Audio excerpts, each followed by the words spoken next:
जी अस्सलाम वालेकुम। कैफ 6 आज के लेक्चर आगाज़ करते हैं। आज का लेक्चर हमारा basically revision and practice session है। आज के लेक्चर में हम डिस्कस करेंगे कि एक ही सीटिंग के अंदर हमने कंप्लीट पेपर को 100 मार्क्स के पेपर को कैसे अटैम्प्ट करना है। ठीक है, उसमें कुछ टिप्स वगैरह भी आपके साथ शेयर करूँगा और हम स्प्रिंग 24 यानी जो लेटेस्ट पेपर है इसकी बेस के ऊपर आज की क्लास को कंडक्ट करवाएंगे। सबसे पहले आपको पता है कि हमारा जो MFA का पेपर है इसमें 3 तरह के क्वेश्चंस होते हैं, 3 सेक्शंस हैं बेसिकली, यूँ कह लीजिए इसके। एक है 15 मार्क्स का MCQs वाला सेक्शन जिसमें मैनेजेरियल और फाइनेंशियल दोनों टॉपिक्स के MCQs आते हैं 15 मार्क्स के। फिर इसके बाद मैनेजेरियल पोर्शन आता है और फिर उसके बाद हमारा फाइनेंस का पोर्शन आता है। ये 3 पोर्शन होते हैं। तो सबसे पहले एग्ज़ाम में जब आप जाएंगे, अब जो रिमेनिंग पोर्शन है, अब मैनेजेरियल का 15 मार्क्स के MCQs हो गए, बाकी लगभग समझ लीजिए कि कोई 40 से 45 के दरमियान में मार्क्स का मैनेजेरियल पोर्शन होगा और इतने ही मार्क्स का लगभग हमारा फाइनेंस का पोर्शन होगा। एग्ज़ाम में जब आप जाएंगे सबसे पहले आपके सामने आपको क्वेश्चन पेपर मिलेगा। करना क्या है, आपने जो पहले 15 मिनट्स होंगे, मेरी सजेशन ये, अब ये जो भी चीज़ मैं आपको अप्रोच बता रहा हूँ ये मेरी सजेस्टेड अप्रोच है, आपके लिए लाजमी नहीं है इसको फॉलो करना। आप अपनी कोई भी कस्टमाइज अप्रोच भी फॉलो कर सकते हैं, लेकिन सजेस्टेड अप्रोच मेरी आप स्टूडेंट के लिए ये है कि जब आपके सामने क्वेश्चन पेपर आए आपने सबसे पहले रीडिंग टाइम में MCQs को अटैम्प्ट करना है। MCQs को अटैम्प्ट कीजिए, स्टेप नंबर 1। अगर आपने 15 मिनट के अंदर ये 15 नंबर के MCQs को सॉल्व कर लिया, इवन अगर 20 मिनट के अंदर भी कर लिया, आपको बहुत अच्छा स्टार्ट मिल जाएगा। और MCQs में मार्क्स लेना आसान है और MCQs भी 2-3 नंबर के अलावा जो बाकी तकरीबन लगभग 11-12 नंबर के MCQs होते हैं वो आप आसानी से गेन कर सकते हैं। ठीक है, तो हम बैठे हैं इस वक्त एग्जाम हॉल में, हमारा रीडिंग टाइम स्टार्ट हो चुका है। सबसे पहले कौन सा क्वेश्चन आपने रिकमेंडेड क्या है, अटेम्प्ट करना है? MCQ। अच्छा, MCQs में आपने उसके ऊपर कुछ लिखिएगा नहीं, टिक भी ना लगाइएगा, टिक क्रॉस भी। आपको जो करेक्ट ऑप्शन लगे उसके सामने हल्का सा आप डॉट जैसे होता है ना, जिसे सिर्फ आप आसानी के साथ देख सके लेकिन कोई विजिबल वर्ड या टिक ना हो तो बेहतर है।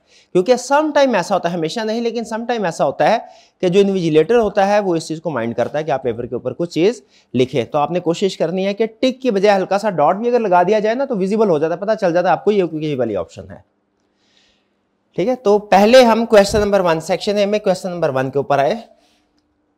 अब इसमें क्विकली इसको अब रिवाइज करते जाते हैं। इन टकर्स 5 question model the question is it right. अब याद है इज इट राइट और इज इट फेयर में हम कंफ्यूज होते थे, तो क्या फर्क बताया था आपको? इज इट फेयर का मतलब क्या है कि सारी पार्टीज के लिए विन विन सिचुएशन हो, और इज इट राइट का मतलब क्या है?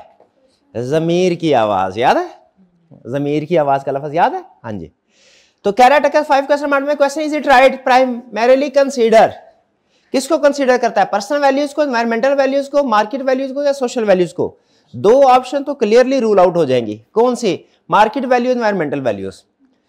पर्सनल वैल्यूज और सोशल वैल्यूज में आप थोड़ा 50-50 हो गए, सोचेंगे कि इनमें से कौन सी ऑप्शन करेक्ट हो सकती है, और अगर आपको एग्जांपल याद होगी तो आप आसानी से चूज कर लेंगे। जमीर, तो कौन सा वाला ऑप्शन हुई हमारी? Personal values. करेक्ट जी। ए के साथ हल्का सा टिक लगा लिया, सॉरी वो डॉट लगा लिया आपने। जरा दिखाइए मुझे कैसे लगाएंगे डॉट, दिखाए। हाँ बिल्कुल ठीक है। जब स्क्रिप्ट मिलेगा, जब आप उसके ऊपर अटेम्प्ट करना स्टार्ट करेंगे तो आपको आसानी से पता चल जाएगा कौन सी ऑप्शन आपने चूज की हुई है। शाबाश।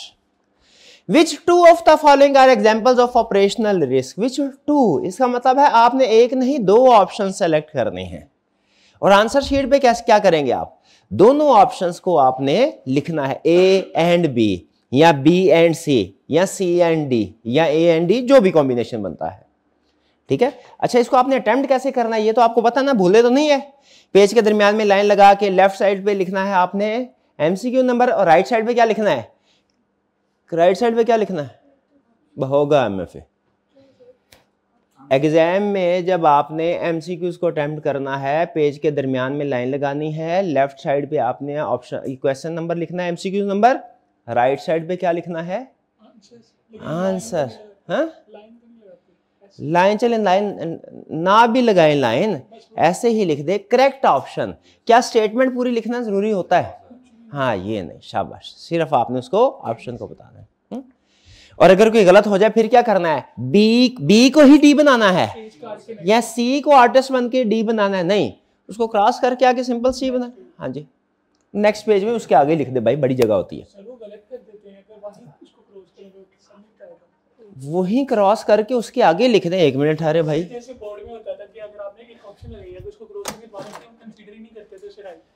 अच्छा ये आपको पता कैसे चलता है कंसीडर करते हैं कि नहीं करते? आपके पास कोई एविडेंस है?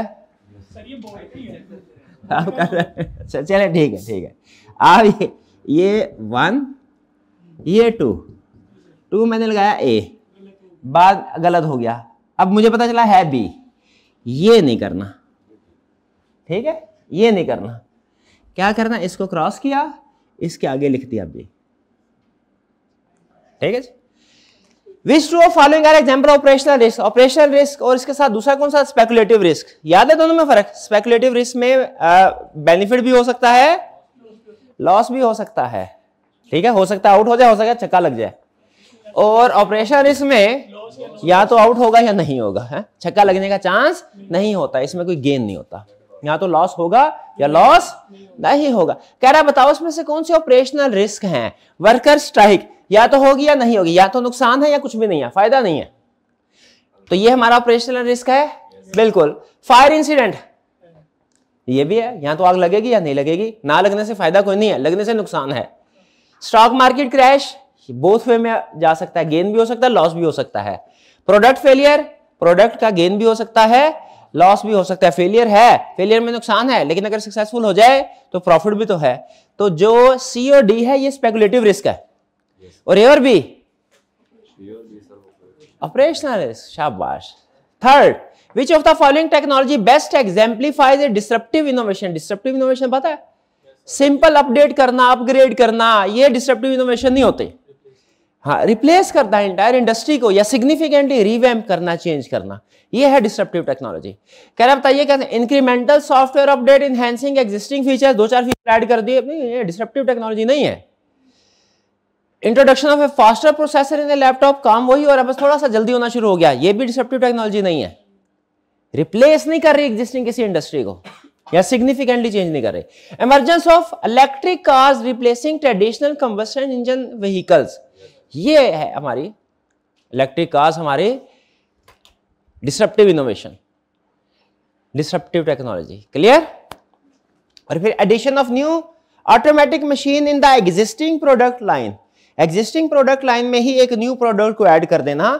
न्यू प्रोडक्ट्स नहीं है कोई, एग्जिस्टिंग में ही एक न्यू वर्जन लॉन्च कर दिया गया, ठीक है। याद है वो गाड़ी वाली केस स्टडी हमने की थी ना, उसमें उसने बताया था कि बताओ गैप बताओ हमें क्या है, और हमने कहा था हाँ इसमें एक ऐसी प्रोडक्ट का गैप है जो क्या 660 सीसी हो और उसमें क्या इको फ्रेंडली वर्जन हो, कुछ इस तरह की केस स्टडी थी, याद आ रही है आपको?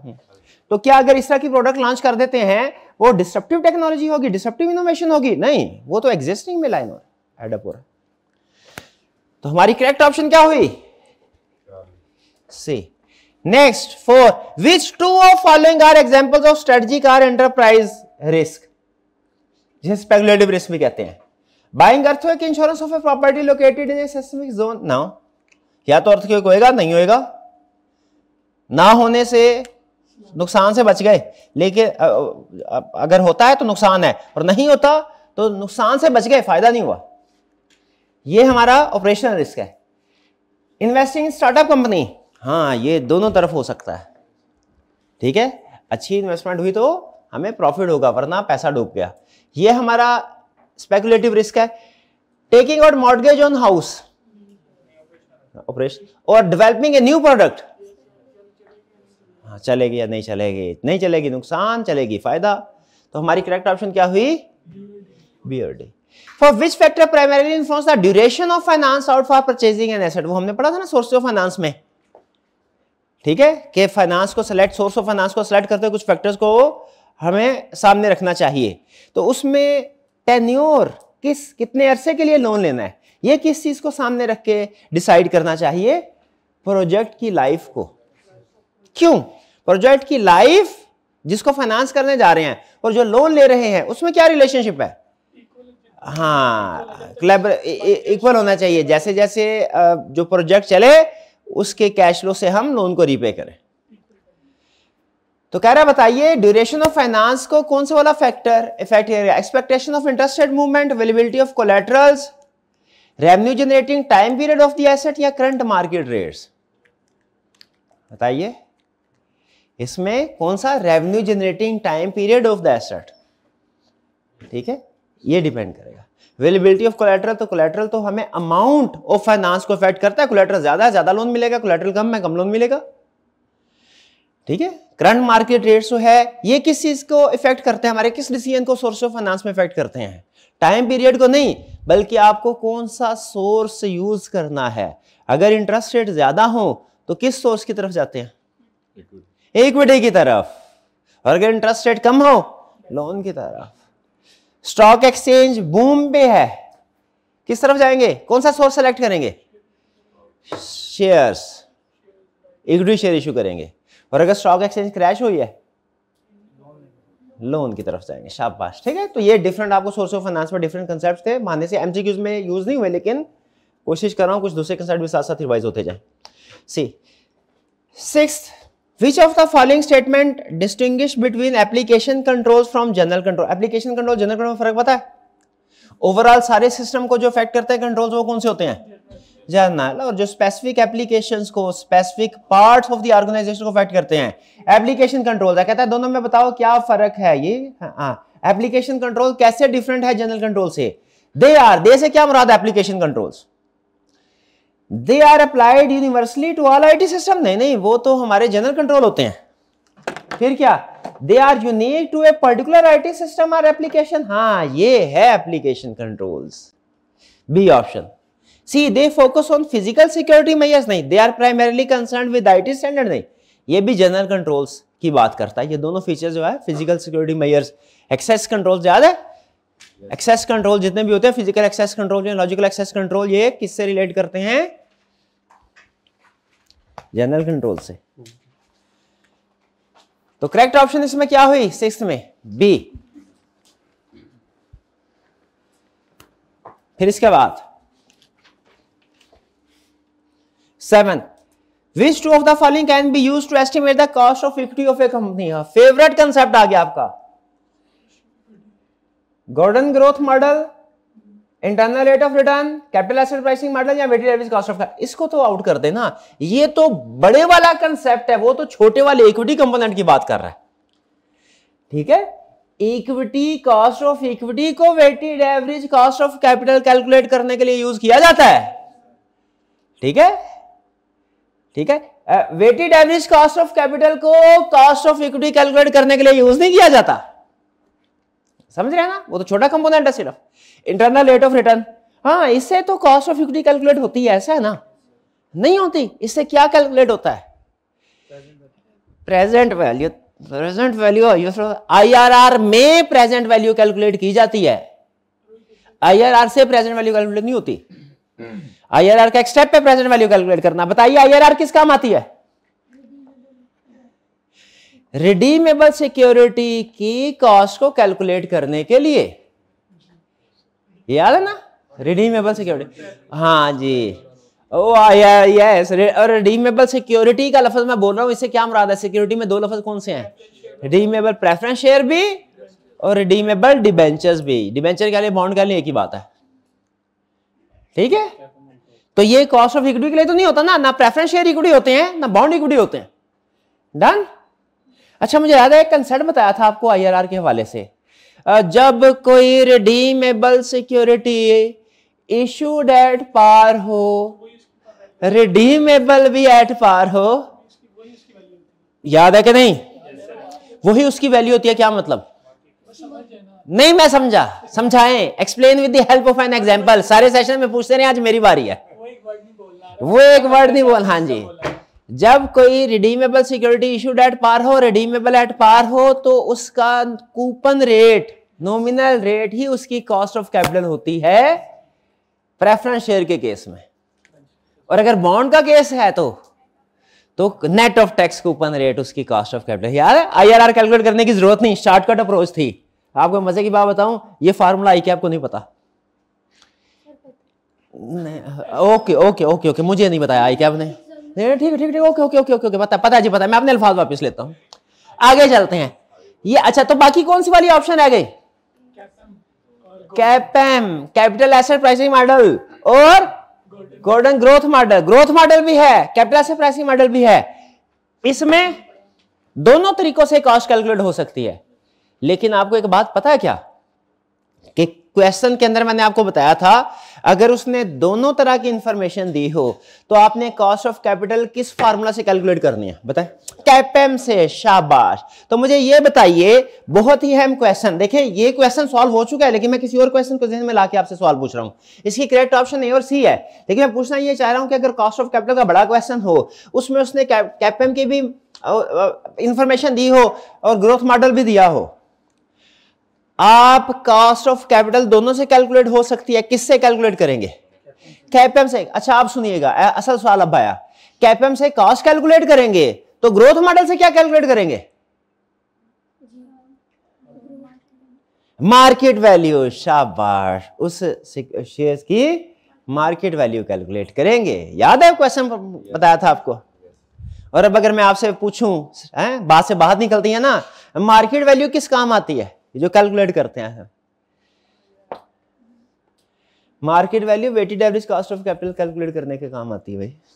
चले बहरहाल सारी बातें भूल जाए, मुझे ये बता दे क्या ये एग्री करते हैं ए और सी है करेक्ट ऑप्शन? आगे चलते हैं।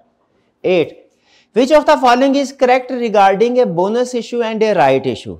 बोनस, मेरा तो ख्याल है दोनों एक ही लफ्ज है। अच्छा, बोनस इशू इक्विटी शेयर्स के लिए होता है, राइट इशू प्रेफरेंस शेयर के लिए, ऐसा है क्या? ऐसा नहीं है। बोनस इशू में कैश एसेट्स में इजाफा नहीं होता, सिर्फ, अब लफ्ज बोलने लगा आपको समझ नहीं आना, कैपिटलाइजेशन ऑफ रिजर्व होती है। क्या होती है?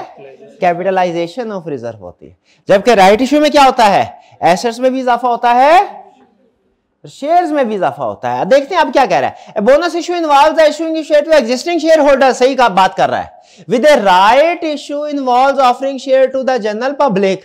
नहीं, राइट इशू भी तो एग्जिस्टिंग शेयर होल्डर को दिया जाता है, इसीलिए तो उसे राइट कहा जाता है कि एग्जिस्टिंग शेयर होल्डर का राइट है कि भाई मजीद शेयर बेचने पहले एग्जिस्टिंग से पूछ लो।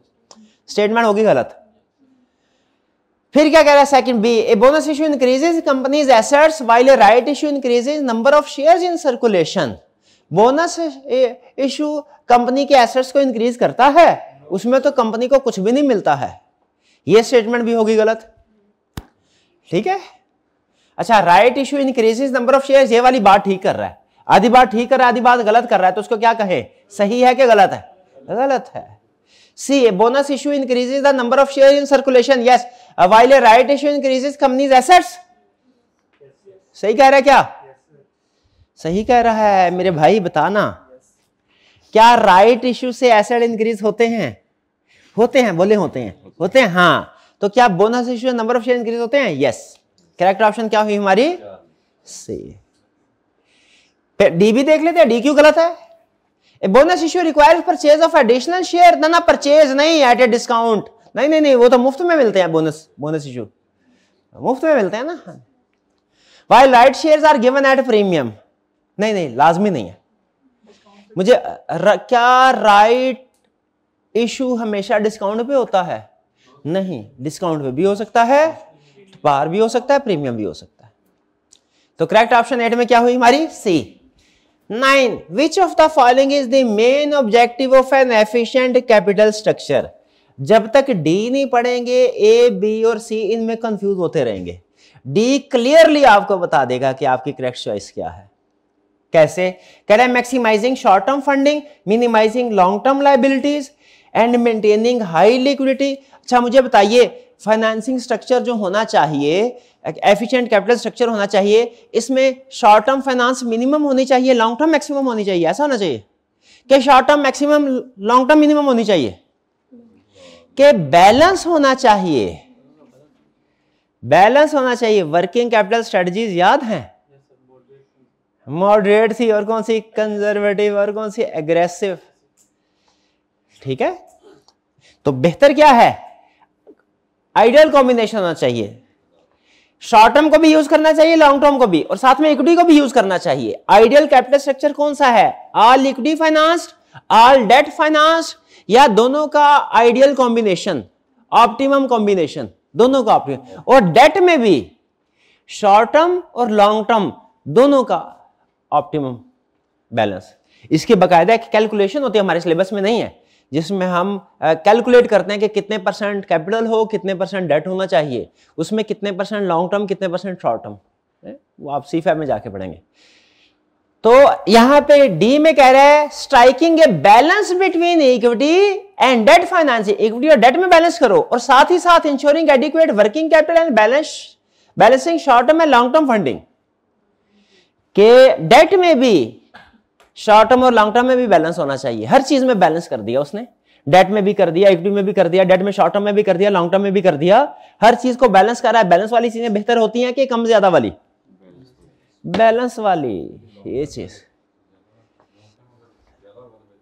नहीं, देखिए वो ये नहीं कह रहा ज्यादा होगा, ज्यादा भी हो सकता है, वो कह रहा है बैलेंस होना चाहिए। बैलेंस का मतलब इक्वल नहीं होता, ये चीज ध्यान में रखिए। बैलेंस का मतलब इक्वल, बैलेंस का मतलब है एक प्रॉपर प्रोपोर्शनेट होनी चाहिए जिससे मिनिमम कॉस्ट ऑफ कैपिटल आए। वन वर्ड इसका जो थ्योरी का जो मगज है ना, वो ये है कि आपका कैपिटल स्ट्रक्चर वो होना चाहिए जिसमें कॉस्ट ऑफ कैपिटल मिनिमम आ रही हो। ठीक है जी ना? तो इसमें करेक्ट ऑप्शन है D 10। When share are traded ex dividend, ex dividend price याद है, पढ़ी थी हमने। हम जितने भी कॉस्ट ऑफ कैपिटल में वो फार्मूला यूज करते थे, प्राइस कैलकुलेट होती थी, जिसमें आपको पता है कॉस्ट ऑफ इक्विटी के कैपिटल में कभी कॉस्ट ऑफ इक्विटी कैलकुलेट करवाता है, कभी प्राइस कैलकुलेट करवाता है। तो जब भी प्राइस कैलकुलेट करवाता था, प्राइस कौन सी होती थी फार्मूला के जरिए से जो आती थी? Ex dividend price. कह रहा है when share are traded ex dividend which of the following two statements accurately describe the situation. दो स्टेटमेंट सेलेक्ट करने, फिर से अलर्ट हो जाएं। ये ना आप कहें सर कैफ 4 में भी और कैफ 7 में भी एक एक ऑप्शन ही होती थी एमसीक्यूज की हमेशा, तो एमएफए में भी एक ही होगी, ऐसा है क्या? नहीं, ध्यान से अलर्ट रहना है। दो भी हो सकती हैं, 3 नहीं हो, अभी तक तो नहीं हुई 3 3 नहीं हो सकती, मेरा ख्याल है नहीं हो सकती। Buyers of shares at X dividend price are entitled to receive dividend upon selling their shares। ठीक है, क्या जो बायर्स हैं उन्हें डिविडेंड मिलेगा सेल के बाद? नहीं, एक्स डिविडेंड का मतलब ही यही होता है। अगर मैं आपको एक्स डिविडेंड शेयर बेच रहा हूं, इसका मतलब है एक्सक्लूडिंग डिविडेंड शेयर बेच रहा हूं, इसका मतलब आपको सिर्फ शेयर मिलेगा, डिविडेंड बायर को नहीं मिलेगा। ये हो गई गलत option. B, the ex dividend share price reflects the anticipation of future dividends. नहीं, ex dividend share price reflects था, हाँ, क्योंकि इसमें एक्सक्लूड हो चुकी है। अगर कम डिविडेंड होता ना, कम डिविडेंड, इसका ऑपोजिट क्या होता है एक्स का? कम डिविडेंड, फिर ये बात ठीक थी। Cumulative. Buyers of shares at ex dividend price are not entitled to receive the upcoming dividend payment. Yes, buyer के पास राइट नहीं होगा, correct option. The ex dividend share price is typically lower than when shares are traded cum dividend. Ex dividend price कम होती है, हाँ बिल्कुल ठीक है, कम डिविडेंड प्राइस ज्यादा होती है। और इन दोनों के फर्क क्या होता है प्राइस का? कम डिविडेंड और एक्स डिविडेंड की प्राइस का फर्क क्या होता है? भाई मुझे बता दे तो भाई को मान जाओ, फाइनेंस का एक्सपर्ट। वो क्या? डिविडेंड की अमाउंट है, ये एक्सपेक्टेड था। सिर्फ डिविडेंड नहीं बोलना, D not, 2 days dividend, D not formula में यूज होता है ना, डी नॉट, इसीलिए बता रहा हूं, तो डी नॉट है। तो करेक्ट ऑप्शन हमारी क्या हुई? सी और डी, यानी एक्स डिविडेंड प्राइस में डिविडेंड शामिल नहीं होता। 11, following is the data extracted from the books of Zedron Limited assuming 365 days year. What is the length of Zedal's cash operating cycle in days? Cash operating cycle बताना है? लेकिन उसने तो days में दिया ही नहीं, कि डेज में दिया होता ना तो बड़ा आसान था, मैं इसमें इसके डेज में इसके डेज को ऐड करता और इसके डेज को लेस कर देता, मेरे पास कैश ऑपरेटिंग साइकिल आ जाता है। ऐसा ही है क्या? लेकिन मसला मेरे को ये है कि उसने ये टाइम्स में दे दिया, डिवाइड करके डेज में कैलकुलेट कर लेंगे, शाबाश, 20 सेकंड के अंदर आगे लिखें, इसके आगे लिखें यहां पे डेज। बताया था ना कैसे डेज कैलकुलेट होंगे, कैसे होंगे? 365 को यूज करते हैं। 365, अब इन्वेंटरी टर्नओवर डेज कितने हैं? 365 divided by 7.5, 48.67। Trade receivable 365 divided by 6.5, 56.15 और trade payables 365 divided by 5 73, this plus this minus this, add कर लें, ठीक है। इसका वैसे शॉर्टकट भी है, कॉमन होता है ना, याद नहीं है वो फॉर्मूला मैथ में, कॉमन होता है तो इकट्ठे कर लो। तो इन तीनों को 365 ऊपर रख के तो डिवाइड करना है ना, तो 365 डिवाइडेड बाय 7.5 प्लस 6.5 माइनस 5 करके देखे, फिर भी मेरा ख्याल है यही आंसर आना चाहिए। जो मैट्रिक में मैथ पढ़ा था उसमें उस्तादों ने असूल बताया था, ये मेरा हालत लगना चाहिए यही है, वही है, आसान हो गया। तो हमें लंबी चौड़ी कैलकुलेशन कोशिश करनी है जहां पे हो सके, ठीक है, लेकिन हाँ वर्किंग नंबर नहीं है। 31.82 यही है जी। क्या आता है? ओके 40.56 आता है, जितना भी है। क्या आता है? 40.56 आता है, दोनों में डिफरेंट आ रहा है। इनको एडलेस करके करें तो 40.5, जो मैंने आपको डेज ऐड करवाए हैं उसके मुताबिक क्या आता है? पहले वाले तरीके से क्या आता है? 31.5 आता है। इकट्ठे क्यों नहीं? तजर्बा करके देख लें, हर्ज तो कोई नहीं है। बहरहाल आंसर हमारा 31.82 आ गया। क्लियर? हर एक के लाता था डेज कैलकुलेट करने से। एग्रीड? अब मैं जरा देख लूं formula. 365 divided by 7.5 plus 6.5 minus 5 40.56 आ रहा है इसमें। हाँ, लेकिन बाहर चलें, अलग अलग ज्यादा एक्यूरेट है। सेम क्यों नहीं आता वैसे? एलसीएम, हाँ वो तो ले तो लिया 365 ऊपर, नीचे होता है। चलें ठीक है, ठीक है, ओके ओके ओके ओके। तो ये हमारा 31, हर एक को अलग अलग करें और 31.82 आपका आंसर आ जाएगा। यही आंसर आता है। हाँ जी बिल्कुल बिल्कुल ठीक है, सेपरेट ही करें, सेपरेट ही करें। चले जी आगे चलते हैं, आगे चले। नेक्स्ट 12। वैसे घर जाके मैं दोबारा तजर्बा करूंगा। असूल जो हमने मैट्रिक में सीखे थे उसमें यही था कि कॉमन को इकट्ठा कर सकते हैं। हाँ क्यों नहीं आ रहा? चलें ये सर्च करेंगे। बहरहाल अलग अलग ही आपने करना है और अलग अलग आंसर हमारा 31.82 है। 12, a company entered in to a 3v9 forward rate agreement with a bank for a notional principal of rupees 5 million at 17.4% per annum। इसमें लाजमी आपने एक गलती करनी है। पहले मुझे बताया 3v9 का मतलब क्या है? 6 मंथ्स का लोन है। कब ले रहे हैं? 3 महीने के बाद, 6 महीने के लिए। शाबाश, याद है आपको। कितना लोन? 5 मिलियन। किस रेट पे? 17.5। ये एग्रीड रेट है कि मार्केट रेट है?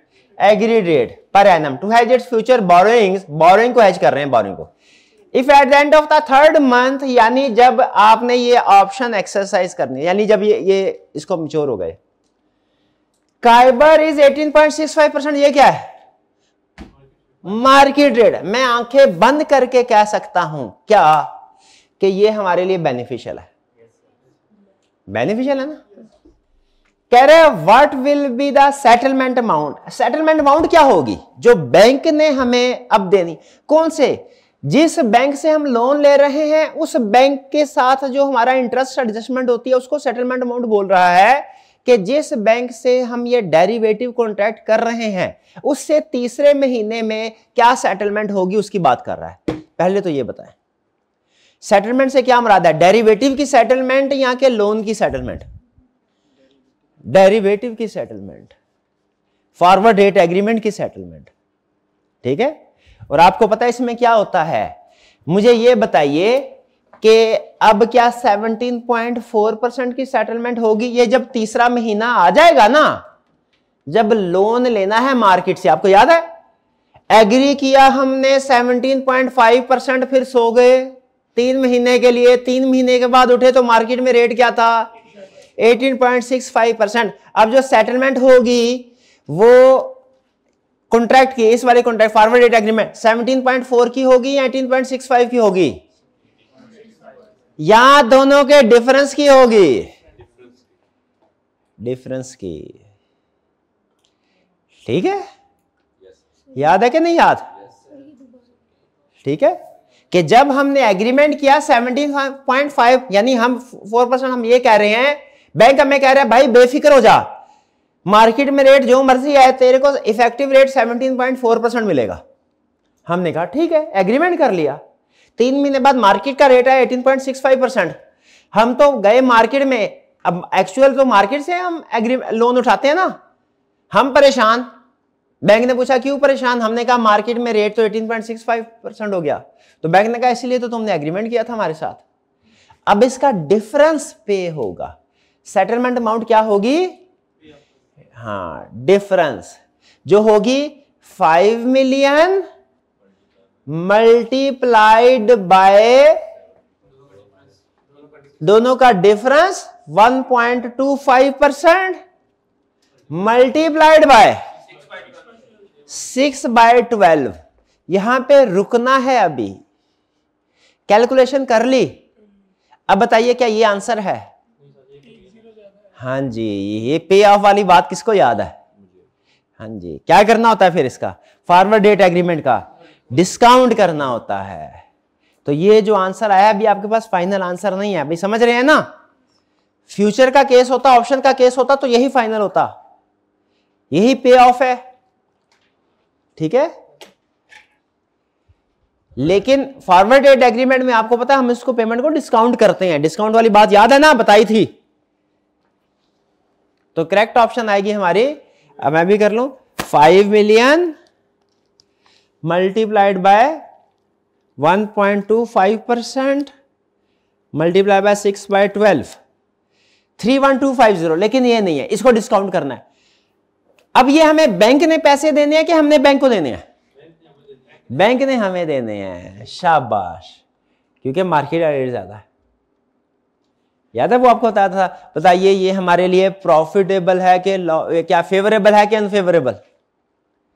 यार तो बैंक ने हमें देने, अब जाहिर है इसकी डिस्काउंटेड अमाउंट देनी है तो कम होगी डेफिनेटली, तो वो 28,585 होगी। लेकिन आपको ये कैलकुलेट करनी भी सिखाई हुई है मैंने कि कैसे डिस्काउंट कैसे करना है। डिस्काउंट करने के लिए कौन सा रेट लगाना है?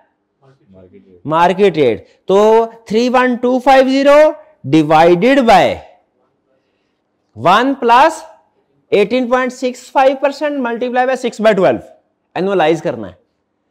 18.65 होगा, इसको मल्टीप्लाई बाय 6/12 हाफ करेंगे तो आ जाएगा 9.3 9 पॉइंट क्या आएगा 32, हाँ 19.325 1.139325 ऐसा ही है ना? 65 का हाफ 32.5, हाँ जी, डिवाइडेड बाय 1.9 ये आ जाएगा 28,585। क्लियर? डन हो गया ना? 1 प्लस 18.65% को 6/12 से मल्टीप्लाई करना है ताकि इंटरेस्ट रेट एनुअलाइज हो जाए, फिर उसके बाद डिस्काउंट करना है।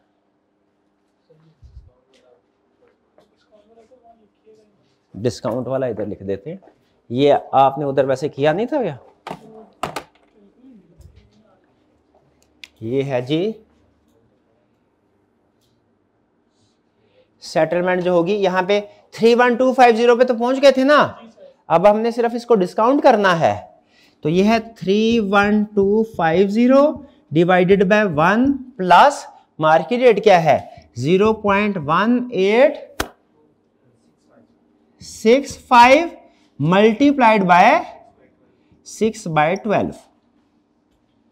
पहले इसको सॉल्व करें फिर ये ऐड करना है। ये क्या आएगा 18.65, हाँ जी 1.09 आएगा कुछ। ठीक है, क्लियर? डन? ओके, चलिए इसी बहाने हमारी एक्सचेंज रेट की भी प्रैक्टिस हो गई। इसकी रिक्वायरमेंट है what will be the settlement amount. Settlement amount वो अमाउंट होती है जो किसी भी डेरिवेटिव कॉन्ट्रैक्ट यानी चाहे फॉरवर्ड हो, चाहे फ्यूचर हो, चाहे ऑप्शन हो, उसमें जो अमाउंट हमने जिस ब्रोकर के साथ एग्रीमेंट किया होता है ना, उसको जो हमने रिसीव करने हो या पे करने हो, वो जो अमाउंट होती है उसे सेटलमेंट अमाउंट बोलते हैं। ये वो अमाउंट नहीं है जो लोन का इंटरेस्ट है, ये लोन के ऊपर इंटरेस्ट पे होने वाली अमाउंट नहीं है, वो अलग है। आपको याद है कंसेप्ट बताया था, मार्केट का ट्रेडर अलग है और डेरिवेटिव मार्केट का डीलर अलग है। ये वो अमाउंट होती है सेटलमेंट अमाउंट जो डेरिवेटिव मार्केट का जो डीलर बैठा होता है ना, उसके साथ सेटल होती है। ठीक है जी। ये लगता है काफी दिन हो गए आपको ये क्वेश्चन प्रैक्टिस कर। लास्ट टाइम कब किया था आपने क्वेश्चन एक्सचेंज रेट का प्रैक्टिस? 7 दिन पहले। आपने कब किया था? हाँ, तो ये उसमें ये कैलकुलेशन थी सेटलमेंट अमाउंट। हाँ, यही चीज तो प्रैक्टिस करवानी है आपको। मिक्स हो रहे हैं वो कि एक सिटिंग के अंदर डिफरेंट टॉपिक्स को अटेम्प्ट करने की आदत पड़े आपको। यही तो मकसद है इस क्लास का, वरना अलग अलग तो हर चैप्टर आपने पहले किया हुआ है। तो एक सिटिंग में करवाने का 100 मार्क्स पेपर करवाने का मकसद क्या है? ताकि आप फेमिलियर हो इस प्रैक्टिस के साथ। चलिए, पेपर में क्या होगा? पेपर में हो जाता है, इधर नहीं होता। अच्छा, मेरा ख्याल था इधर हो जाता है, पेपर में नहीं होता। चले, अच्छी बात अगर उधर हो जाता है, उधर ही ऑब्जेक्टिव है, लेकिन प्रैक्टिस तो यहां से करके जाना है ना। मुझे ये बताइए कि 15 मिनट, ये तकरीबन लगभग मेरा ख्याल है कि 15 मिनट में एमसीक्यूज हो जाएंगे, मेरा ये ख्याल है, क्योंकि कुछ डिफिकल्ट होते हैं तो कुछ इजी भी होते हैं। 15 से 20 मिनट के, 20 मिनट में भी अगर आपके 15 एमसीक्यूज हो जाते हैं 15 मार्क्स के, तो बहुत अच्छा स्टार्ट होगा आपका। और रिकमेंडेशन मेरी पहले ये करना है, आपने कर लिया। अब इसके बाद क्या करना है? दूसरी मेरी रिकमेंडेशन ये है, अब आपने चले जाना है फाइनेंस वाले पोर्शन की तरफ। फाइनेंस वाले पोर्शन के आपने सारे क्वेश्चंस करने हैं स्वयं बजटिंग के। अगर बजटिंग के कोई का क्वेश्चन टेस्ट हुआ ना, वैसे इस दफा एक्सपेक्टेड है, कंफर्म नहीं है, कसम खा के नहीं कह रहा, एक्सपेक्टेड है कि शायद बजटिंग का क्वेश्चन टेस्ट ना, बड़ा क्वेश्चन टेस्ट ना हो। ठीक है, क्योंकि पिछले 2 कंसेक्टिव अटेम्प्ट में वो टेस्ट हुआ है, लेकिन बहरहाल कंफर्म नहीं है, लेकिन चांसेस है बहरहाल। तो अगर बजटिंग का क्वेश्चन है तो बजटिंग का क्वेश्चन आपको तो उसमें कैलकुलेशन ज्यादा होती हैं, होता आसान है लेकिन कैलकुलेशन ज्यादा होती हैं, वो हमने एंड पे करना है। और अगर बजटिंग का क्वेश्चन है ही नहीं तो बाकी क्वेश्चन फाइनेंस में से जो आपको सबसे मुश्किल लगेगा ना, वो एक क्वेश्चन आपने एंड के लिए रखना है। यानी फाइनेंस के एमसीक्यूज के बाद फाइनेंस के पोर्शन पे आना है, इसमें आपने फाइनेंस के सारे क्वेश्चन करने हैं सिवाय एक उस क्वेश्चन के जो सबसे लेंथी है, वो अमूमी तौर पे बजटिंग का होता है। ठीक है, बजटिंग है तो बजटिंग, वरना कोई जो बजटिंग अगर नहीं टेस्ट किया उसने, तो जो भी उसने बड़ा क्वेश्चन बनाया होगा वो।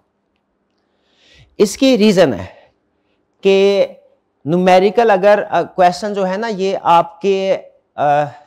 आपको पता चल जाता है कि आप ठीक कैलकुलेशंस कर रहे हैं, अंदाजा हो जाता है, प्रैक्टिस की होती है। और इसमें मार्क्स लेना निस्बतन आसान है। आपको पता चला, अच्छा ये स्टेप किया इसका नंबर मिल जाएगा, स्टेप किया इसका नंबर मिल जाएगा। जब केस स्टडी कर रहे होते हैं ना, उसमें थोड़ा मुश्किल, आप श्योर नहीं होते। और बाज़ औक़ात ऐसा होता है कि टाइम ज्यादा वेस्ट होने का खतरा होता है। ठीक है, इसलिए हमने टाइम को मैनेज करते हुए, मेरी रिकमेंडेशन क्या है, पहले फाइनेंस कीजिए, लेकिन फाइनेंस के सारे क्वेश्चन, ये ना हो एक फाइनेंस का क्वेश्चन एक गलत हो गया, आपने उसको रीडू किया, उसकी वजह से फिर आपका जो मैनेजेरियल की केस स्टडी या कोई क्वेश्चन स्किप होने का खतरा होता है। फाइनेंस के ऊपर आ जाए, तो इसलिए मैं अब स्टेप नंबर 2 में क्या कर रहा हूं, फाइनेंस वाले पोर्शन के ऊपर जा रहा हूं जी।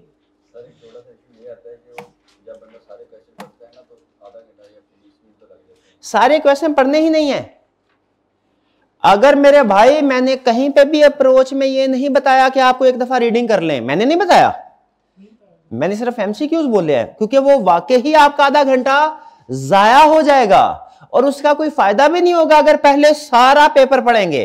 क्यों नहीं? क्योंकि जब तक आप आखिरी लाइन पे पहुंचेंगे पहली लाइन भूल चुकी होगी, ऐसा ही है ना। तो इसीलिए आपने क्वेश्चन को पढ़ना तब है जब आपने उसको अटेम्प्ट करना है। हाँ, रिक्वायरमेंट पढ़ ही सकते हैं, रिक्वायरमेंट। तो यहां पे अब मैंने सेक्शन बी में आ गया, दरमियान में ए में क्या है वो मैंने एक लफ्ज भी नहीं पढ़ाया आपको, ना मैंने खुद पढ़ा। बी में मैंने पढ़ा, मैंने कहा ओ ये क्या है, prepare budget profit and loss, हाँ हाँ सर ने कहा था ये एंड में करना है, ये आखिरी सवाल होगा। बड़ा फाइनेंस का लेंथी क्वेश्चन जो है ना, सबसे लेंथी, वो आपने सबसे एंड में अटेम्प्ट करना है, ये तो मैंने नहीं करना। अगला क्वेश्चन वैग, ये करते हैं, करें जी स्टार्ट। अब कैलकुलेटर भेजा हाथ में, क्योंकि ये प्रैक्टिस एंड रिवीजन क्लास है, इसमें क्वेश्चन मैंने नहीं करना, मैंने आपसे करवाना है। आज की क्लास में क्वेश्चन आप करेंगे, मैंने। Recommend the financing proposal that would result in lower weighted average cost of capital. याद है आपको इसका असूल क्या होता था, तरीकाकार क्या होता था जब वो हमें कहता था डिफरेंट ऑप्शंस है? फॉर्मेट क्या होता था? हम पहले एग्जिस्टिंग वैक कैलकुलेट करते थे, फिर एग्जिस्टिंग वैक के अंदर ऑप्शन नंबर 1 ऐड करके वैक कैलकुलेट करते थे, फिर ऑप्शन नंबर 2 ऐड करके वैक कैलकुलेट करते थे, और फिर देखते थे ऑप्शन 1 और ऑप्शन 2 किसमें से वैक लोअर है। जो लोअर होता था वो हमारा करेक्ट रिकमेंडेड फाइनेंसिंग होती थी। याद आया? यस सर, याद आया? चलिए फिर पढ़ते हैं। Recommend the financing proposal. अब देखिए, आपने इस क्वेश्चन को पहले पढ़ना है, उसके बाद अटेम्प्ट करना है। ये हमारा वो रूल, जब एक क्वेश्चन के अंदर आ गए ना, अब हम क्वेश्चन के अंदर, तो क्वेश्चन के अंदर फिर वही अप्रोच होगी हमारी जो किसी भी क्वेश्चन की होती है। पहले रीड करो, फिर उसको अटेम्प्ट करो। रीड करके अगले क्वेश्चन को रीड नहीं करना, रीड करके उस क्वेश्चन को अटेम्प्ट करना है, फिर अगले क्वेश्चन पे जाना है। करें रीड? कैलकुलेटर की तरह भाई। कह रहा Arctic Meridian Limited specialises in the establishment, maintenance and operation of a fibre optic cable system. कोई लेना देना नहीं है इसका। Following information has been extracted from the latest financial statement of ML. दो चीजें, 10 million ordinary share at the rate of ₹10 each, 100,000, ये thousand में है राउंडिंग ऑफ, और 11% बैंक लोन। टैक्स रेट 30% उसने दिया हुआ है। कॉस्ट ऑफ इक्विटी में टैक्स रेट ना होना तो सवाल ही कोई नहीं है, ठीक है? कॉस्ट ऑफ इक्विटी में तो हमेशा आता है। हाँ, इन्वेस्टमेंट अप्रेजल में कभी आता है और कभी नहीं आता, और जब टैक्स रेट आ जाए तो हमारा क्वेश्चन डबल हो जाता है इन्वेस्टमेंट अप्रेजल का। याद है? हाँ, अगर मुश्किल क्वेश्चन देगा तो इन्वेस्टमेंट अप्रेजल के साथ टैक्स रेट भी देगा, और अगर आसान देगा तो टैक्स नहीं देगा। गैस कीजिए, उसने इस अटेम्प्ट में आसान दिया था कि मुश्किल दिया था? आसान था, आसान था, क्योंकि टैक्स रेट था ही नहीं। आगे चलते हैं। चीजें ज्यादा थी, ये अहम है कि चीजें मुश्किल थी। ज्यादा आए एग्जाम में कि मुश्किल आए? ज्यादा आए। ज्यादा थी, मुश्किल नहीं थी। एग्जाम में पेपर ही आए। फिर एक और शोभा है आपके लिए, रिक्शा खरीद ले फिर भाई। चले, नहीं मजाक कर रहा भाई, नहीं खरीदा सर। 11% बैंक, अच्छा सॉरी, ये 10 मिलियन ऑर्डिनरी शेयर। अब हमने क्या करना है? बेसिकली एग्जिस्टिंग वैक कैलकुलेट करनी है, उसमें दो कंपोनेंट है। इसकी कॉस्ट अलग कैलकुलेट करनी है, इसकी अलग करनी है। सबसे पहले तो एक नंबर दस्ती ले ले। कौन से वाला एक नंबर? 11% का। इसके कॉस्ट ऑफ कैपिटल कैलकुलेट करें, 5 सेकंड में कैलकुलेट करें। 11% मल्टीप्लाइड बाय 1 माइनस 0.3, हाँ जी, 7.7%। ये आ गया है डेट की, ठीक है? लिख ले, कहीं पे लिख लें, भूल ना जाए आप, किसी सफे के ऊपर लिख लें डेट के। अब हमने कॉस्ट ऑफ इक्विटी कैलकुलेट करनी है, ऐसा ही है। कॉस्ट ऑफ इक्विटी के लिए जरा इंफॉर्मेशन सुनिएगा। कह रहा है risk free rate of return is 9%। जैसे ही रिस्क फ्री उसने बात की, मेरे जहन में फौरन आ गया कैपएम। रिस्क फ्री रेट उधर ही यूज होता है। कैपएम का फार्मूला मेरा भाई मुझे लिख देना, भाई को फाइनेंस का गुरु मान लूंगा। कैपएम का फार्मूला लिख दे मेरा भाई। हाँ जी, शाबाश। Cost of equity risk free rate market minus के, माइनस है कि प्लस है रिस्क फ्री रेट के? वो खुदा का खौफ कर भाई, प्लस। हाँ, ये वाला प्लस है। अच्छा, आगे बीटा इंटू ये क्या है? ये के सर, ये मार्केट है। मार्केट है तो ये K1 क्यों लिखा हुआ है? KM लिखो इसको। KM लिख रहा था। अच्छा ठीक है, माइनस रिस्क फ्री। और अगर बोले रिस्क प्रीमियम, वो किधर है? हाँ जी, रिस्क प्रीमियम ये सर डिफरेंस ऑलरेडी किया, रिस्क प्रीमियम के लिए कैलकुलेशन करने लगा था भाई। मार्केट रेट और रिस्क फ्री का डिफरेंस रिस्क प्रीमियम कहलाता है, याद है? के एम माइनस KRF, ये कंबाइन नेट कर जब कैलकुलेशन कर लेना सिंगल फिगर, वो कहते हैं रिस्क प्रीमियम, जिसे बीटा के साथ मल्टीप्लाई करते हैं। अच्छा ठीक है, ठीक और कोई नहीं, आगे चलते, आगे और मौके आएंगे गुरु बनने के। Risk free rate of return is 9% while the risk premium is 6%। Risk premium को अंडरलाइन करें, इसका मतलब है आपको माइनस कैपएम के फार्मूला में माइनस करने की जरूरत नहीं है, उसने 6% खुद दे दिया। Equity beta for AML share is 1.1। तो कैलकुलेशन कैसे होगी? कैलकुलेशन ऐसे होगी, cost of equity is equal to risk free plus beta into market minus risk free, और ये इकट्ठा नेट करके क्या कहलाता है? Risk premium.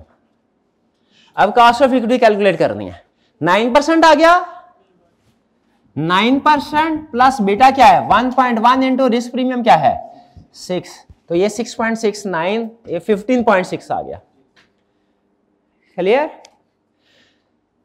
अच्छा फिर लेकिन मुझे एक सवाल का जवाब दीजिए, उसने आगे बोला हुआ market value of AML share is ₹45 each and is expected to grow by 5% per annum. Growth rate उसने दिया हुआ है, तो हम क्या ग्रोथ मॉडल से कॉस्ट कैलकुलेट नहीं कर सकते? ग्रोथ मॉडल अभी MCQ आया था ना, उसमें उसने कहा था कैपएम से भी कॉस्ट ऑफ इक्विटी कैलकुलेट हो सकती है, ग्रोथ मॉडल से भी हो सकती है। हाँ जी, जब दोनों चीजें हो तो हमने असूल क्या बनाया हुआ है, जब दोनों इंफॉर्मेशन हो, कैपएम से कॉस्ट कैलकुलेट करनी है और फिर ग्रोथ मॉडल से वैल्यू कैलकुलेट करनी होती है, इसीलिए हमने कैपएम को यूज किया है। हाँ ठीक है, बिल्कुल ठीक है, लेकिन मैं आपको सिर्फ ये क्वेश्चन नहीं दूसरे क्वेश्चन को भी सामने रख के असूल बता रहा हूं। अगर डिविडेंड होता भी ना, अगर डिविडेंड होता भी, स्टिल आप कॉस्ट ऑफ कैपिटल कैपएम से ही कैलकुलेट करते हैं। उस सूरत में ये वैल्यू ना दी होती उसने मार्केट वैल्यू, क्योंकि वो फिर मार्केट वैल्यू के लिए यूज होता है। ठीक है, हाँ जी। तो क्या इस इंफॉर्मेशन से कॉस्ट ऑफ कैपिटल एग्जिस्टिंग आपने कैलकुलेट कर ली? और मार्केट वैल्यू कितनी है 45, weighted average cost of capital calculate कर सकते हैं? कैसे बताएं, देखते हैं पहले कौन कैलकुलेट करता है। कंपोनेंट शेयर डेट, मैं रफ सा कर रहा हूं, market value cost weighted average cost, debt की तो आसान होती है, पहले कर ले। मार्केट वैल्यू इसकी वही वैल्यू है 15,000, क्योंकि इसकी तो मार्केट होती नहीं ना, तो बुक वैल्यू है यही वैल्यू होगी 15,000। इसकी कॉस्ट कितनी थी 7.7%। शेयर्स कितना है 10 मिलियन शेयर है, मार्केट वैल्यू 45 है, ये मार्केट वैल्यू नहीं है। 10 मिलियन इंटू 45 450 मिलियन, यानी 450,000, और कॉस्ट ऑफ इक्विटी क्या निकली थी 15.6, और यहां पे टोटल नीचे 465,000। अब कैसे आएगी बैक, 450 डिवाइड बाय 465 मल्टीप्लाई 15.6, इधर लिखें क्या आंसर आता है? 7 है क्या, गुम हो गए रास्ते में कहीं? इसका बैक ये शेयर का 15.10%, और इसकी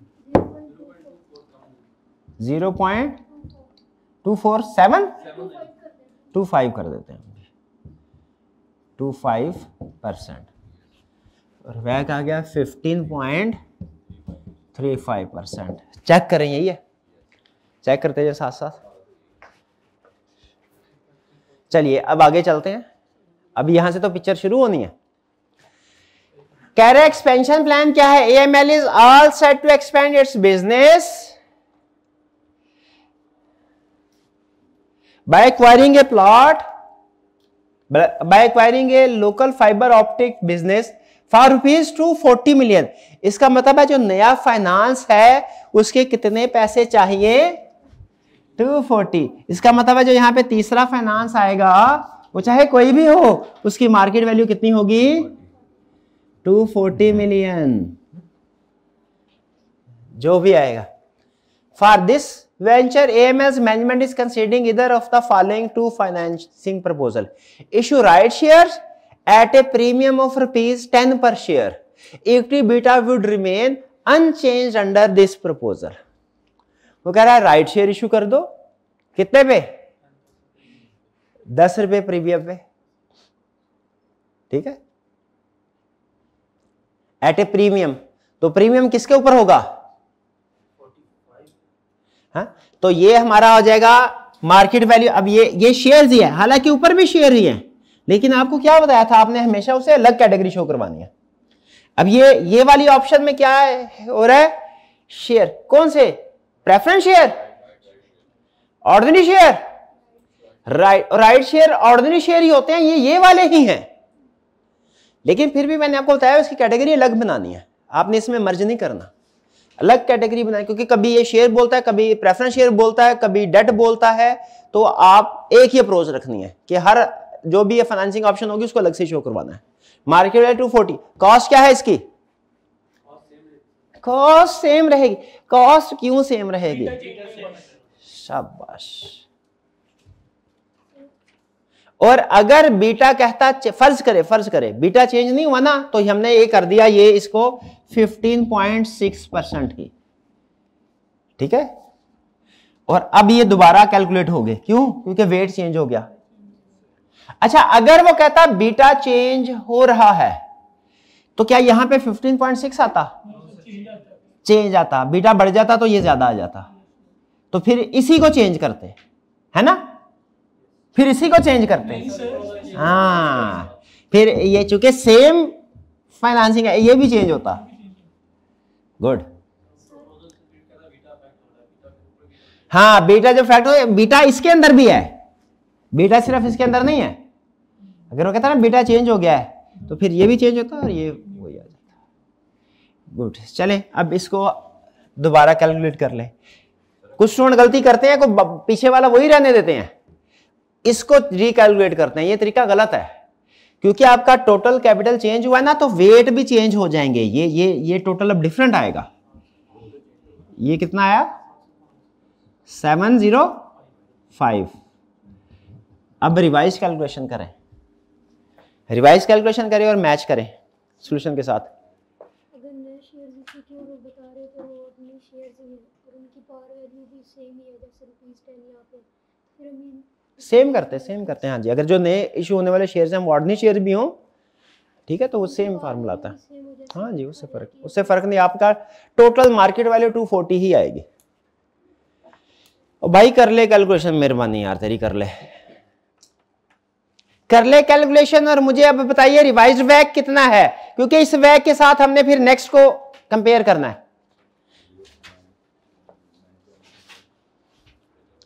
सॉल्यूशन के साथ भी मैच कर लीजिएगा।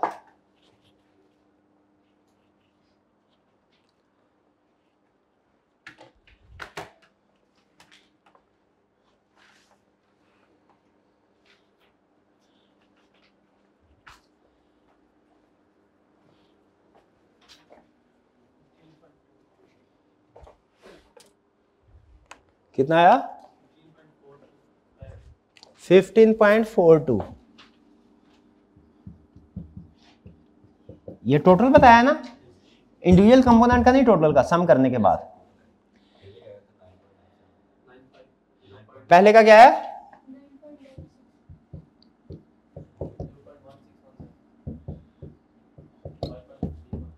5.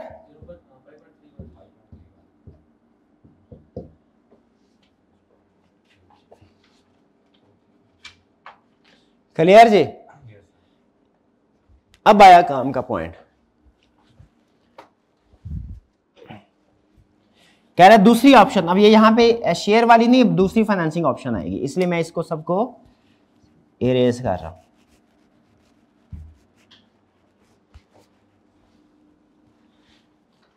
दूसरी फाइनेंसिंग ऑप्शन क्या है? यानी ये आपका अलग लाइन लगा के ना अगला हिस्सा शुरू हो गया, नेक्स्ट पार्ट समझे।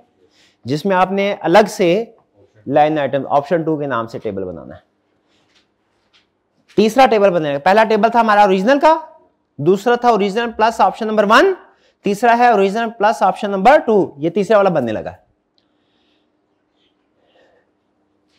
Issue 13% convertible bonds at par value of ₹1000 each, issued at par, issued at par है, पार पे इशू करे 13% convertible bond. The bondholder would have a right to either convert each bond into 15 ordinary share or redeem it at par at the end of the third year. The proposal would result in an increase in equity beta to 1.2. पहले तो आप ये काम करें, इसके साथ क्या करना है वो बाद में करेंगे। पहले जो इक्विटी बीटा चेंज हुआ है ना, इसका इफेक्ट ले लेते हैं, क्योंकि अब इस तीसरी से क्यों ऑप्शन, इस ऑप्शन की वजह से इक्विटी बीटा चेंज हो गया। इक्विटी बीटा चेंज हुआ मतलब ये कॉस्ट भी चेंज हो गई। एग्री करते हैं कि नहीं? तो बताइए, वो 9% प्लस 1.1 इंटू 6% था ना, सॉरी। तो अब दोबारा कॉस्ट ऑफ कैपिटल कैलकुलेट करें, दोबारा क्यों कर रहे हैं? बीटा चेंज हो गया है। रिस्क फ्री 9% है, 6 है, अब ये 1.1 नहीं 1.2 है, तो ये आ जाएगा 6% इंटू 1.2, 12 का 72, 7.2% प्लस 9, 16.2% आ जाएगा। तो यहां पे आ गया हमारा 16.2%। डन। अब आ जाए, अब हमने ये कन्वर्टिबल बॉन्ड है, कन्वर्टिबल बॉन्ड वैल्यू कितनी है इसकी? वो तो वही है जितना चाहिए, 240,000 मिलियन है। मैं 1000 क्यों कह रहा हूं भला? राउंड ऑफ किया भैया। अब ये चूंकि रिडीमेबल है, तो रिडीमेबल का असूल क्या होता है? IRR। एनपीवी नेक्स्ट स्टेप है, बड़ा फार्मूला पहले IRR है, फिर IRR कैलकुलेट करने के लिए एनपीवी यूज करनी है। स्टेप बाय स्टेप चले ना। रिडीमेबल सिक्योरिटी की कॉस्ट क्या होती है? क्या होती है? पूछ रहा हूं। रिडीमेबल सिक्योरिटी की कॉस्ट क्या होती है? उसका IRR। और उसका IRR कैसे कैलकुलेट होता है? पहले एनपीवी एट लोअर रेट, फिर एनपीवी एट हायर रेट, फिर फार्मूला लगाना है। ठीक है। अच्छा, एनपीवी कैलकुलेट करते हुए एक चीज तो आप आसानी के साथ कैलकुलेट कर लेंगे, क्या? Annual interest. ठीक है, एनुअल पेमेंट तो आप आसानी से कैलकुलेट कर लेंगे ना। ये कितने साल का है? At third year. तो ईयर 1 का इंटरेस्ट कितना होगा मेरा भाई? बताए मेरा भाई। एक सेकंड सर, वो 1000 से मैं 100 के साथ बताया था। ओके।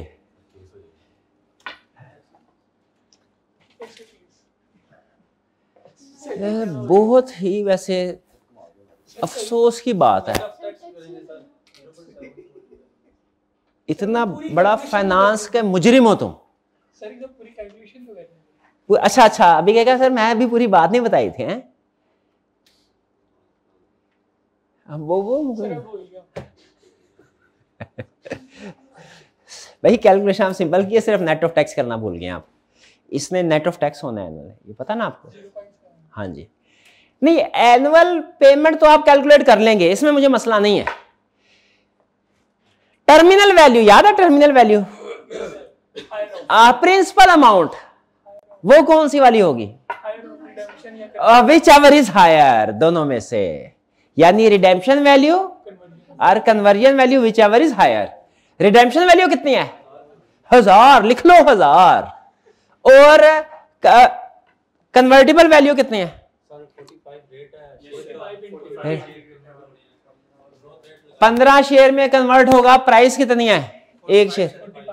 45। ये शाबाश, 3 तोपों की सलामी। हाँ, ये आधी बात क्यों करते? पूरी बात पहली दफा, आखिरी बात पहले करनी है आइंदा से आप लोगों ने। ये 15 शेयर्स है ना, तो मार्केट वैल्यू 45 नहीं है, 45 वाली आज की है। ग्रोथ रेट अगर 5% है तो आपकी मार्केट वैल्यू निकलेगी 15 multiplied by 45 multiplied by 1.05 power 3। तो टर्मिनल वैल्यू कितनी आई? ये कन्वर्टिबल वैल्यू 781। तो कौन सी वाली ऑप्शन लेंगे आप? रिडीम करेंगे, कन्वर्ट करवाएंगे? रिडीम करेंगे, यानी 1000। लेकिन ये तो वही हो गया। फिर अगर कन्वर्टेबल वैल्यू के ऊपर जाते ना, मैं फिर आपसे आईआरआर कैलकुलेट करवाता, क्योंकि वो issued at par redeemable at par वाला केस नहीं होता। जरा समझिएगा, ये पॉइंट बहुत अहम है, बहुत अहम पॉइंट है। अगर आप कन्वर्टेबल, आपको याद है एक क्वेश्चन हमने किया था, उसमें 1000 उसकी थी इसकी मेच्योरिटी वैल्यू, और जो कन्वर्टेबल वैल्यू 1145 के लगभग आ रही थी। हमने कहा था 1145 वाले ऑप्शन चूज करेंगे, और फिर हमने उसके लिहाज से आईआरआर कैलकुलेट की थी। ये क्वेश्चन था। यहां पे अब जो उसकी वैल्यू आ रही है कन्वर्टेबल की, वो कम आ रही है, 780 समथिंग आ रही है, और रिडेम्पशन वाली जो आ रही है वो आ रही है 1000 वाली। कौन सी ऑप्शन चूज करेंगे? 1000। तो मुझे बताइए, ये वही केस नहीं बन गया, issued at par redeemable at par? बताएं, सोच के बताएं, क्योंकि अब आपने इसको रिडीम ये करवाना है ना भाई। समझ रहे हैं कि नहीं समझ रहे? क्योंकि issued at par redeemable at par में मैंने आपको एक फार्मूला सिखाया हुआ है, शॉर्टकट मेथड, कि उसमें आईआरआर कैलकुलेट करने की जरूरत नहीं है, उसका कूपन रेट ही उसका आईआरआर होता है। ये बात याद है आपको? तो इशूड भी एट पार है, रिडीमेबल भी एट पार है। कैसे पता चला रिडीमेबल भी एट पार है? आपने कन्वर्टेबल वैल्यू और रिडेम्पशन वैल्यू दोनों को कंपेयर किया, तो जो रिडेम्पशन वैल्यू ज्यादा थी, तो आपने कहा हम एंड पे भी रिडीम ही करेंगे, और रिडीमेबल एट पार। तो इशूड भी एट पार है, रिडीमेबल एट पार है। क्या आईआरआर कैलकुलेट करने की जरूरत है? नहीं, इसका कूपन रेट ही आईआरआर होगा नेट ऑफ टैक्स, यानी 13% मल्टीप्लाई बाय 0.7, 83 का 78, 13 7 91, 9.1%। ठीक है, चाहे तो आईआरआर के जरिए से भी कैलकुलेट कर ले। आई के अपने सोल्यूशन में आईआरआर के जरिए से कैलकुलेट किया, लेकिन पहुंचा इसी नतीजे पे है, और उसका अप्रोक्सीमेट अमाउंट है कॉस्ट की हमारी एग्जैक्ट है 9.1, उसने 9.11 बोली है। नहीं काटेगा, नहीं काटने चाहिए, नहीं काटेगा। आप उसे लिख दीजिएगा नीचे, क्योंकि issued at par, redeemable at par है। क्योंकि एक पिछले एक और क्वेश्चन में भी यही केस था, उसमें उसने ऐसे ही किया, आईआरआर के बगैर ही किया है। इसमें पता नहीं क्यों आईआरआर के साथ कर दिया। एग्जामिनर आपको चेंज होता रहता है। क्लियर? ये बात समझ आ गई आपको? तो यहां पे कन्वर्टेबल बॉन्ड, अब इसके क्या आ गई कॉस्ट? 9.1,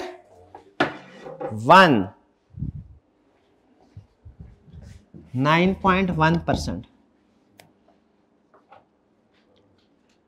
अब आपने इसके वेट कैलकुलेट करने लिए, कितना था? 7। अब वेट कैलकुलेट करें, नीचे वैट कैलकुलेट करें, कंपेयर करें सॉल्यूशन के साथ, और मुझे बताइए कि सही नतीजे पे पहुंचे हैं कि नहीं। सही नतीजे पे पहुंचे हैं तो फिर अगले सवाल की तरफ चलेंगे, वरना यहीं पे आगे। आपके पास 3 मिनट है। ऑनलाइन स्टूडेंट्स आप भी कैलकुलेट कीजिए, पास कर दीजिए।